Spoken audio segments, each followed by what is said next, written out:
During a great vacation, our natural instinct is to want to preserve those memories with a few thoughtful souvenirs, whether it's something for yourself or someone you care about. Finding just the right token to take home can feel overwhelming. How do you capture the one-of-a-kind cultural experiences, the warm chats with locals, and the distinct flavors of the places you've been? Choosing the right souvenir can be daunting. But thankfully, we've got souvenir savant Rolf Potts back to share his top 5 tips for choosing great souvenirs. How do you think about selecting a meaningful souvenir for yourself or for someone back home? Well, number one is follow your instincts, but number two is question your instincts, because sometimes your instinct is going to be getting that picture of the tea towel with the Union Jack and the Queen's face on it. And it's like, why on earth does this interest me? Like, what does the monarchy have to do with my life? So it's almost like improvisational comedians. They say that your first instinct is a cliche and your second instinct is a bad joke and your third instinct is going to be a little bit better. Use that same rule with souvenirs. Sort of go with your third instinct. Your first one is going to be the obvious. The second one is going to be what's cheap or what catches your eye. But the third one is what is going to be special to me or to the person who receives this souvenir? How does this evoke what I've actually experienced in this place versus what I thought I would experience in the place? Hand in hand with that is wait a while. Don't buy souvenirs on your first day, even though you're going to be blown away by how awesome it is to see all these souvenirs that are manifestations of this place that you may have dreamt of going. Experience the place first, buy souvenirs from it later, because sometimes you might not even have to buy souvenirs. Sometimes it might just be a matter of keeping that matchbook from that bar where you lit a cigarette for the bass player who played this awesome song and you drank this bottle of wine. And we'll keep that bottle too. You know, that sometimes a souvenir doesn't necessarily need to be a purchased souvenir, but just a memento of something special that happened. You know, maybe a ticket or a pebble or something like that. And then my last bit of advice from that would be just not to set limits. Don't set limits on what can or cannot be a souvenir. Obviously, sometimes you might get a t-shirt or a magnet that says Rio de Janeiro. Well, that's fine. But don't set limits on what can or can't be a souvenir either. Maybe it's even just a picture you drew while sitting in the square. Instead of taking a picture, you draw a picture. And then suddenly, if you give that to somebody, it might not be the best piece of art, but you spent time on that. You didn't just snap it and go. You spent time on that. You have a story connected to that. Yeah, so don't set limits on what can and can't be a souvenir. So would you say there's authenticity as long as there's thought behind it? Yeah, and I think you're sort of honoring your own experience. It's rarer now that we get actual authenticity when we buy a sculpture from this place in Italy, because oftentimes they're just copies of other sculptures. But there's also, actually, tourist scholars call this emotional authenticity. If an experience was special to you and you buy that statue, well, then who cares if it was really representative of that culture?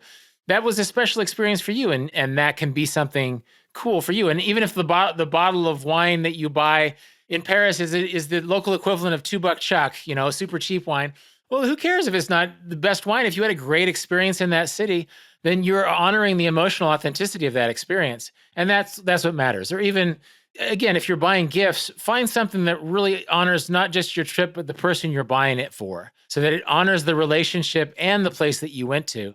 And that's the kind of authenticity that's more important than whether or not Sotheby's will be able to auction it off in 100 years. What tips do you have for recognizing something that's locally made? Take your time, because every day that you're in another place, you'll be better at figuring out what is and isn't locally made. But the purest form of this is try to find the person who made it. So there might be a gift shop near the airport that has these figurines. And if you ask, they might eventually admit, well, there's this guy who lives in this suburb who makes them. Well, maybe you can find that guy, or maybe you can find someone who has similar skills that's near the village square or something. And if you can see them literally making that souvenir, be it a food souvenir or an art souvenir, then that is going to be more special than just the generic one. And I try not to be too critical about generic souvenirs, because those are special too. But I think in addition to having something more authentic, if you find something that somebody made locally, it's also good for the local economy. If you're handing your money directly to the artist, that's a beautiful way that tourism can really help the economies of the places that you travel to. Speaking of the economy, how do you budget for souvenirs? Well, they might just think about how important souvenirs are to them. And then again, this really behooves waiting to buy your souvenirs, because once the excitement dies down, then I think you become a smarter shopper for souvenirs. So if you're someone who loves to shop and that's your way of engaging with the place and you like bargaining, you like going to markets, well, then maybe 40% of your travel budget should be souvenirs. And be sure to save 10% of that for a new suitcase so you can put all those souvenirs in there. But if it's not that important, I think that you don't have to buy souvenirs just because most travelers do. I've gone on plenty of trips where I don't buy any souvenirs at all, and that's fine. So I think just try and be realistic about how important the souvenir ritual is to you. And if you find something, that pewter figurine that you fall in love with, you can always go to the cash machine and get a little bit more. You can skip a bottle of wine the next 3 nights at dinner and spare a little bit of money for that. I think it's almost like you have this flow chart of travel experiences. And it's like, well, you have food experiences and you have sightseeing experiences, you have souvenir experiences. They all cost a little bit of money. You have how comfortable you're going to be at your hotel, right? And so just think about it. Is having a high thread count more important than souvenirs or less important than souvenirs? Is having the best restaurant in town more important or less important than souvenirs? And it should be pretty easy. I think you can determine how important those things are to you or how important of a love language giving gifts and souvenirs is for you as a traveler and budget accordingly. But definitely budget. I think sometimes people, they budget everything, but they forget about souvenirs, and pretty soon they are $500 behind where they thought they would be. And then they have to skip wine and with dinner for 2 months when they get home. So, or just dinner in general, because wow, sometimes we can really, really go hard. When I studied abroad, I ate drinkable yogurt and pain au chocolat from the bakery. And that was it for breakfast and lunch because I wanted this Limoges tea set so badly to take home. And it was 200 euros or something. And so I really had to budget. I was a student on a budget, and I did. I went without all the wine and the fancy food. And now I'm like, all right, I got this tea set that's just hanging around, and I really could have had a lot more delicious French food. But it's all about priorities. And interestingly enough, our priorities change as we grow, right? As it should be. As it should be. I love that. So when you feel a little bit hungry, you can think of your tea set. Oh, I remember that day that I didn't eat very much because I wanted this tea set. Which I've literally never used it. I've never drank so much as one tea out of my adorable, expensive tea set. But it is my favorite souvenir, probably because of the suffering that I had to go through. Yeah, to get it. It's memorable. It's memorable. Do you have any other ideas for keepsakes if maybe somebody doesn't have much of a souvenir budget? Souvenirs can literally be any object that crosses your path. And don't steal the wine glasses, but you can keep the wine bottle. But there's just so many objects that come across our paths. There's fewer of them now. We get our tickets on our phone, right? We get our museum tickets, our concert tickets. We less often have these stubs.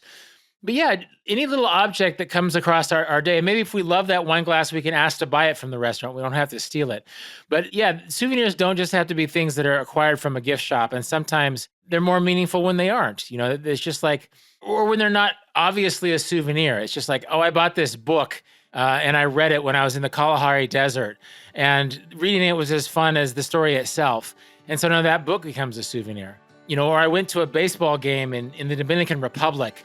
And I sort of knew what was going on, but I caught this fly ball, and now that's my best souvenir of the Dominican Republic because they love baseball more than Americans do. That's the part of the don't set limits aspect of souvenirs, that anything that crosses your path could be a souvenir as long as it is connected to your memories of that place.